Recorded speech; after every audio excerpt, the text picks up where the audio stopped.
કેશોદ જલારામ મંદિર ખાતે સર્વ ગૌપ્રેમીઓ તેમજ અન્ય સંગઠનોની એક મીટિંગ મળી હતી, જેમનો મુખ્ય મુદ્દો એ હતો કે આવનાર તારીખ 4/1/2025ના રોજ કેશોદના ગંસારી રોડ પર એક રખડતા બિનવારસી બળદ માટેનું એક આશ્રય સ્થાન બનાવવામાં આવેલ છે, જેમાં હાલ રખડતા બળદો અંદાજિત 2000 જેટલા આશ્રય લઈ રહ્યા છે અને તેમના નિભાવ ખર્ચ પેટે ધનરાશિની આવશ્યકતાને ધ્યાને રાખી આ ગૌરક્ષક ટીમ કેશરી ચેરિટેબલ ટ્રસ્ટ સંચાલિત બળદ આશ્રમ દ્વારા આવનાર તારીખ 4/1/2025ના રોજ એક રાજકોટના માણેકવાડાનું પ્રખ્યાત રામા મંડળનું આયોજન કરવામાં આવેલ છે, તેને ધ્યાને રાખી વધુમાં વધુ લોકો આ કાર્યક્રમમાં જોડાય તેવા પ્રયાસો સાથે તમામ સંગઠનોના હોદ્દેદારોની એક મીટિંગનું આયોજન કરવામાં આવેલું હતું।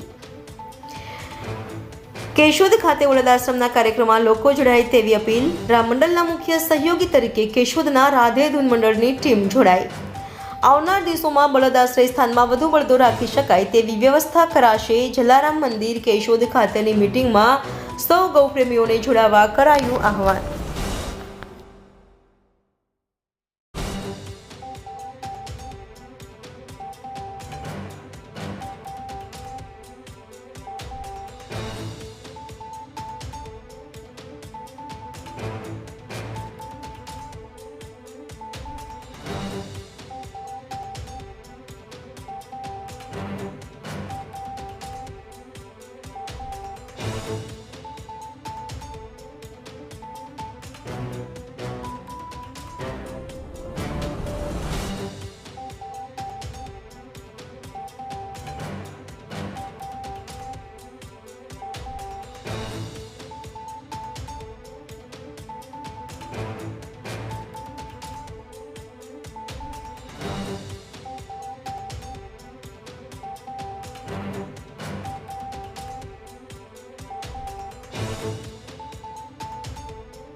જય સિયારામ, જય ગૌ માતા।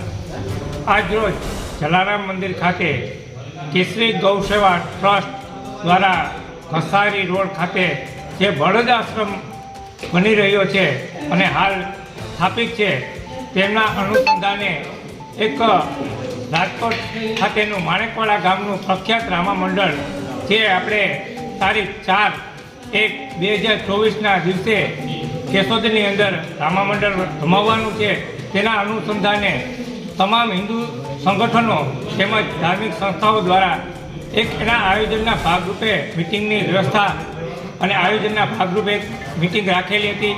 એની અંદર તમામ સંગઠનોના હોદ્દેદારો તેમજ કાર્યકરો ઉપસ્થિત રહેલા અને સારી રીતે આ યોજના અને આ આયોજન થાય તેના માટેની ચર્ચા વિચારણા કરવામાં આવેલી હતી। અને આ રામા મંડળની અંદર આજુબાજુના કેશોદ વિસ્તારના તમામ ગ્રામ્ય વિસ્તારમાંથી વધુમાં વધુ લોકો આ રામા મંડળ નિહાળવા માટે તેમજ એનો લાભ લેવા માટે પધારે તેવું એક સરસ મજાનું આયોજન આ તમામ સંસ્થાઓ દ્વારા કરવામાં આવેલું છે। આ આપણે જાણીએ છીએ કે ગૌશાળા માટે તો તમામ ગામની અંદર ગૌશાળાઓ ઉપસ્થિત છે, પરંતુ કોઈ ક્યારેય જે રખડતા ભટકતા બળદો માટે કોઈ ક્યારેય વિચાર્યું નથી, પરંતુ આપણા એવા એક સારા એવા ગૌસેવક જગદીપસિંહ બાપુ દ્વારા એક એને વિચાર આવ્યો કે આપણે બળદો માટે પણ કંઈક કરવું જોઈએ। તો અત્યારે હાલ તે બળદ આશ્રમ ખાતે 150થી વધુ બળદો ત્યાં સ્થાન ગ્રહણ કરે છે અને આશ્રય લે છે।